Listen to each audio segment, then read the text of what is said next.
How good is our dear friend Annelise Nielsen? She joins us now, of course, from the United States. Look at $1 million as always, with so much to say, including the idea of $1 trillion, right? It's already an eye-watering figure, and that's the national debt in Australia.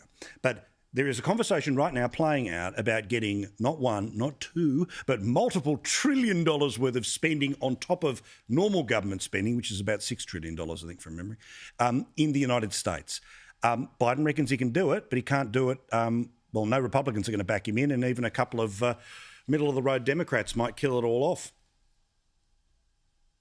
Yeah, and look, this has probably been the best couple of weeks that the Republicans have had in a very long time, because it's all coming down to the Democrats just eating each other alive over this. So it's a pretty complicated process, but essentially they came in, they wanted $3.5 trillion worth of big spending, and the Democrats realised, look, this probably isn't going to happen. We need the moderates on board. In particular, there's 2 senators that they need to be able to pass it, Manchin and Sinema, but they're saying that they wanted lower spending. So what they negotiated was $550 billion worth of pretty middle-of-the-road infrastructure, all that kind of stuff you can take to elections, groundbreaking, all that kind of stuff. Senate signed off on it, went back to the House, and the progressives have said, hang on, what happened to the other couple $1 trillion of spending we want on things like universal pre-K, all of that? And so they've pushed that into this different legislative process. To break it down really for all the Australians who might not be following this too closely. But now they've said, we're not passing your safe, nice, really easy to digest package of $550 billion unless we get the $3.5 trillion of other stuff that we want too.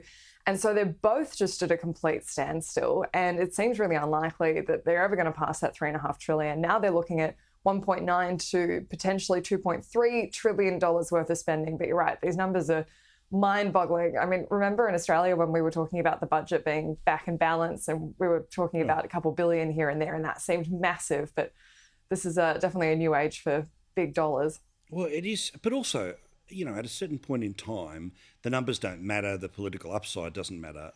And look, you know, the problem again with the American system, which is fascinating to watch, it's an amazing thing to watch, but the idea that literally they just throw 200 different ideas into one piece of legislation, of course, means that it all just, and then you put a nice title on the bill and it's like, Annelise, why are you not for the Kids Are Awesome bill? It's like, well, because one of the things you're funding is the drowning of puppies. I don't like the drowning of puppies. Well, why don't you support good? That's basically the way they play it. We are so better off in this country, at least, that we don't have these omnibus pieces of legislation constantly.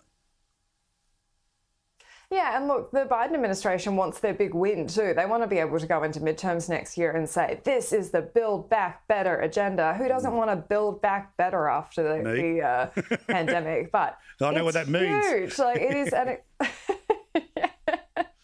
and I mean, it's just absolute chaos in Democrat ranks too. They wanted to pass this last week. It's been pushed back to October 31 now, but now they're looking at potentially having to renegotiate the debt limit. That's been kicked down the can. They've kicked the can down the road a couple of weeks, but that's still looming large. And they're looking at not having any spending measures come through either. There is a real possibility they're going to pass neither if they can't agree.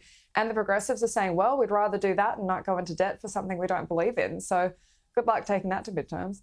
I love it as if they're not already in so much debt that, anyway, it is what it is. Huge protests from people who would like the Supreme Court to get involved in striking out the Texas abortion law. Huge protests that were there, presumably the same group that were the Million Women's March from a few years ago, but certainly that issue of abortion is just, it is so fundamental to certain people in the United States. Oh, it's make or break to so many people. And this has been the absolute worst news for Republicans, really, because that showing of support on the weekend, hundreds of protests, not just in the US, there were reciprocal ones around the world. That is the kind of thing that will drive turnout at the midterms. And people are furious, especially Democrats are already using this to rally people to register to vote. And midterms, that traditionally isn't a high turnout. So an issue like that can turn things. So a lot of this is going to hinge on what the Supreme Court does next, but they have a really full ticket. They've got a lot of really controversial things that you wouldn't normally expect to come up all at the same time. There's going to be legislation on guns, but abortion in particular is quite quite emotive, I should say, in America. You have to pick your terms really carefully because people are so passionate about somebody this will be listening to you through the walls. No, I get it. Yeah. No, but I get it. Literally, it's just the. But also, the truth is that I think that they'll never take away the Second Amendment, and they're not going to flip Roe versus Wade. There can always be potential chip-aways, and there might be this thing that fundamentally, if this planet aligns with that planet, I don't ever see it happening. I really don't in the United States. Well, look, Roe versus Wade, it is an interesting decision fundamentally because people think, oh, there's this constitutional right to abortion. It's not.